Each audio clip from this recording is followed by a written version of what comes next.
Radyo Pilipinas. Radyo Publiko. Radyo Pilipinas.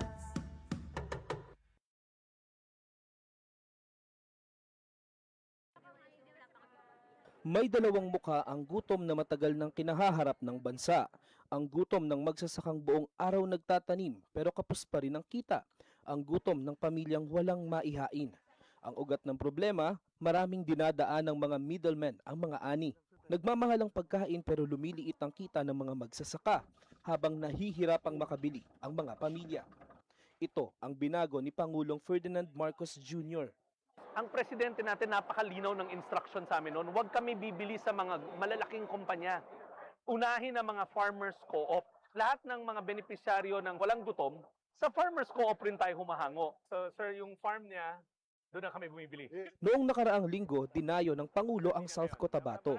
Kanyang ininspeksyon ang pagsasanib puwersa ng Department of Agriculture at Department of Social Welfare and Development para tiyaking mula bukid ay diretso na ang ani sa DSWD. Na-conceptualize na ating Pangulo, mabawasan yung layers, lumaki ang kita for both the farmers and mas baba din ang gastos for the consumers. Pinakinggan din ng Pangulo ang mga pamilya. Ngayon, mas makakain na talaga kami 3 beses sa isang araw. Kanin na. May ulam na sir, may protein na tayo eh. Ganito, hindi na kayo nag-aalala na lalo na kayo, ang dami ninyong pinapakain. Para sa Pangulo, ang food security ay hindi lang programa, kundi pangako na ang tulong ay pangmatagalan. Ang tawag namin, hindi na farm to market. Ang tawag namin dito, farm to table. Dahil tuloy-tuloy, mula sa mga farmer, dire-diretso na sa kanilang hapagkainan. Sa buong bansa, tuloy-tuloy ang trabaho. Isa-isang inaayos ang mga bagay na magpapagaan sa buhay ng mga Pilipino, tulad ng sama-samang pagkilos ng pamahalaan para sa siguradong pagkain sa bawat hapagkainan.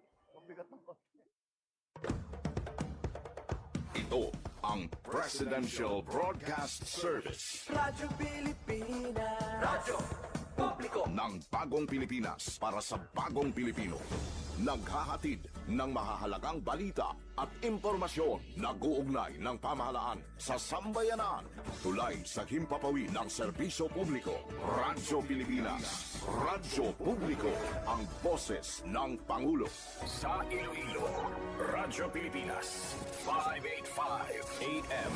Philippine Standard Time, alas 16 sa aga. Dali na, tukimunta ang Western Visayas. Dali na, tuloy ang mga solusyon sa problema, pinaagi sa siyensya at teknolohiya. Sa siyensya, teknolohiya at inobasyon. Dali na, tukimunta ang Western Visayas. Dali na, tukimon ang mangugar sa rehiyon. Libuton tahibaluon ta, kasaysayan kaluluwa. Tukip, Western Visayas. Tukip, Western Visayas. Magpamati na sa Tukip sa Radyo Pilipinas Iloilo kada Miyerkules, Huwebes kag Biyernes alas 10 tungtong alas 10:55 sa aga. Tukip! Dali na, tukibonta ang Western Visayas.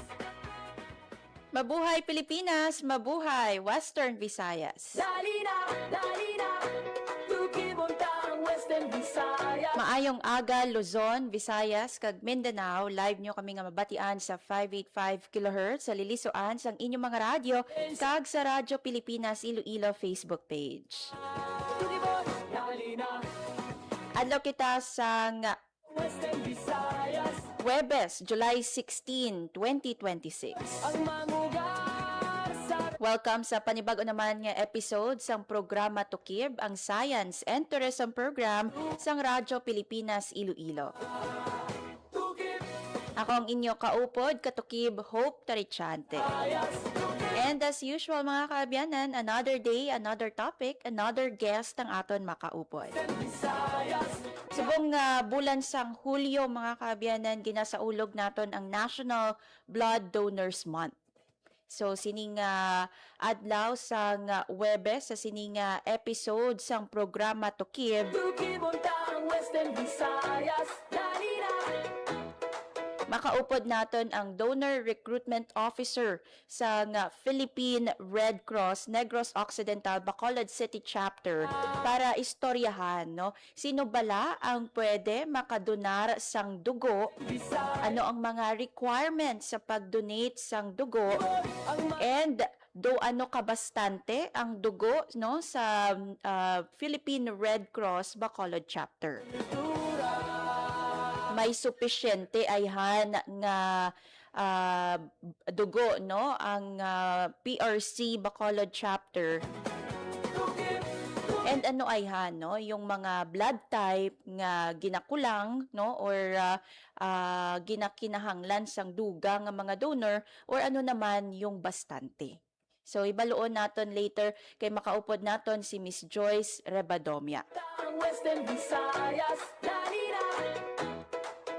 Tuloy ang mga solusyon sa problema pinaagi sa Importante mga kaabyanan ang dugo and ang benepisyo hindi lang sa mga nagabaton sang gin-donate nga dugo but at the same time sa mga naga-donate sang dugo. Ibaluon naton ano ba lang benepisyo kung ang isa ka tawo naga-donate sang dugo. ibaluon ta. So stay tuned mga kaabyanan sa aton makabuluhan nga interview in a while sa Philippine Red Cross Bacolod City Chapter. Visayas, tukib, Meanwhile mga kaabyanan, a day in history, 36 years ago today, July 16, tukibon ta ang Western 1990. Natabo, no, ang 1990 Luzon earthquake.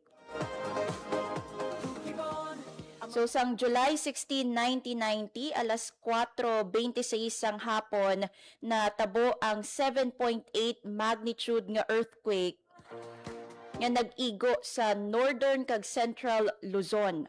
ang mga lugar sa rehiyon, libuton ta Ang ining linog mga kaabyanan, kultura.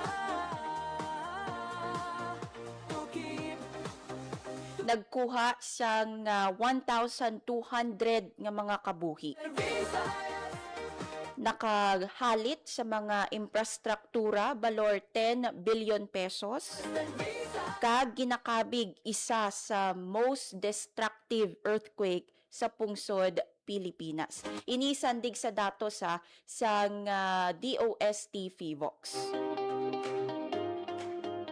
So ang epicenter sa among linog sa Rizal, Nueva Ecija, northeast sang Cabanatuan City.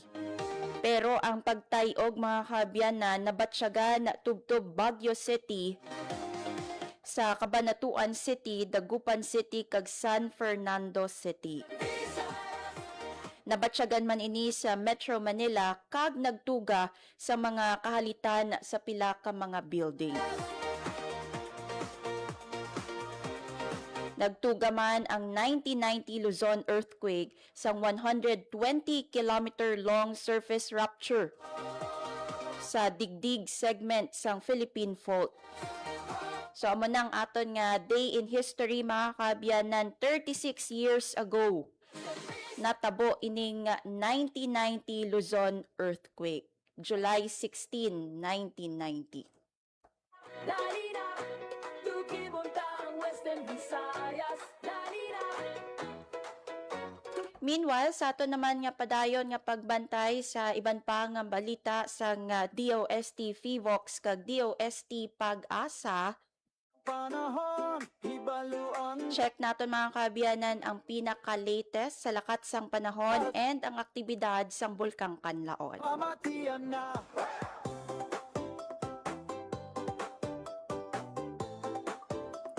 Unahon nato mga kaabyanan ang DOST PHIVOX kung sa diin 26 ka volcanic earthquake ang nabalahag, 845 tons naman ang asupre o kon ang SO2 emissions sang bulkan kahapon nga adlaw July 15. Sa gihapon nagapabilin sa alert level 2 ang Bulkang Kanlaon.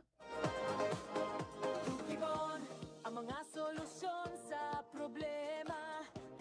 Ang aton nga pahanumdom sa mga pumuluyo lapit sa Bulkang Kanlaon hindi magsulod sa 4-kilometer permanent danger zone kag magpabilin nga nakaalerto kay hindi naton mapakta no ang paglupok sang Bulkang Kanlaon. Last eruption sa Bulkang Kanlaon, July 9, kung sa diin moderately explosive eruption ang nabalhag sang DOST FIVOX.